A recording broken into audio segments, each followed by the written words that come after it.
Hey guys, today we're going to be taking a look at the new 2020 patch for Ys VIII.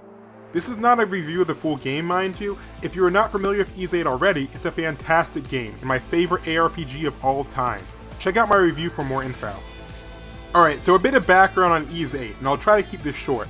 This game was originally released back in 2016 for the PS Vita, and the game pushed the system to its limits.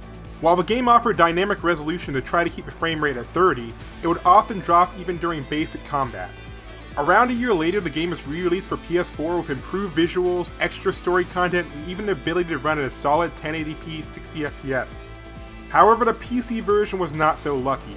While it did have all the same content as the PS4 version, it was far less stable. Sure, you could use the special K mod to improve the experience a little bit, and it would even add in a few extra features, but it still did not fix any of the core issues of the game. But now, 21 months later, we get a huge update. It takes the formerly least stable version of the game and makes it the definitive experience. There are tons of small fixes and changes that make the game run much smoother. But for visual changes, let's start with AntiAliasing. Previously the game ran without properly implemented FXAA, so even with the feature turned on, you still get some really noticeable jaggy lines. The new patch fixes this, smoothing out the lines without much of a performance hit. Also, like some other PC ports, running this game at a higher frame rate will actually speed up the animations. This may not seem like a big deal, or even kind of fun, but boss fights at higher speeds can get a little crazy. The 2020 update now properly times the animations to the correct speed, regardless of your frame rate.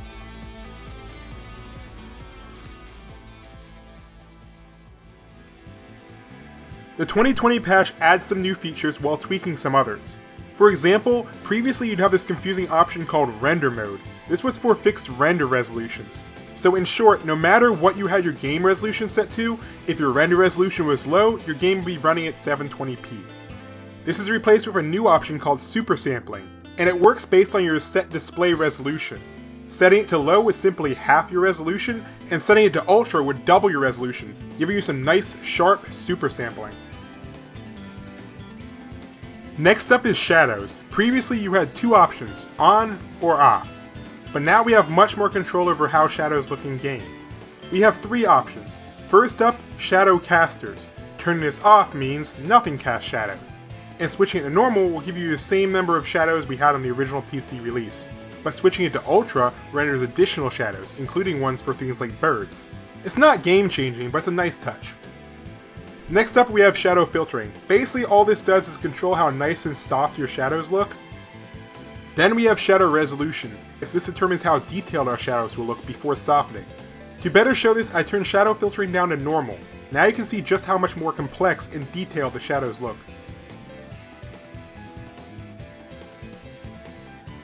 Another new feature is draw distance. Before the patch, you could still see enemies within attack range, but now you can crank this all the way up to Ultra to see monsters further in the zone.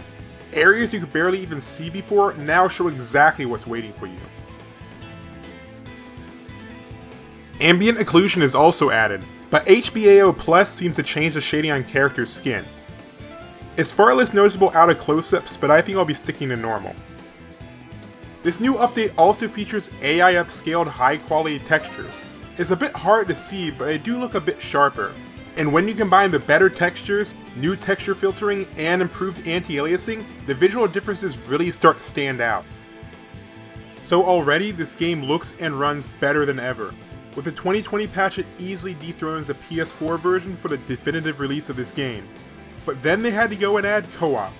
Yes, you can actually play Ys VIII with two people. Just go to the game properties, set launch options, and add -co-op and you're all set. Start the game, set up a second controller, press start, and you're ready to play.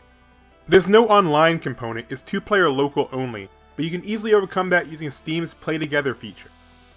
Also, when playing co-op, the second player needs to be using a controller that supports X import. PS4 controllers won't work out of the box like they do for Player 1, but you can always use remapping software or Steam's controller manager.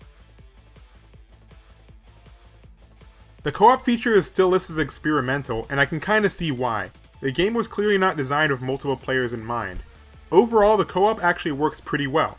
It's very playable, and the camera automatically adjusts to try to fit both players. If it starts acting wonky, either player can adjust the camera a bit for a better view.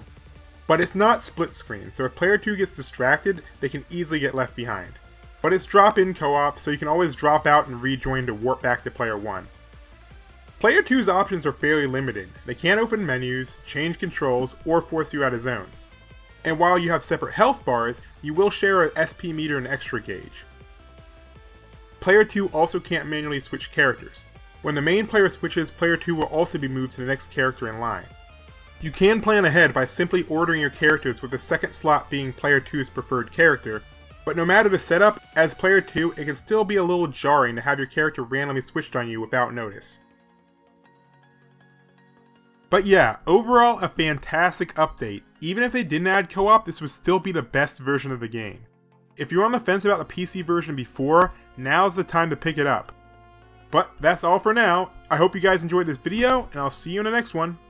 Bye.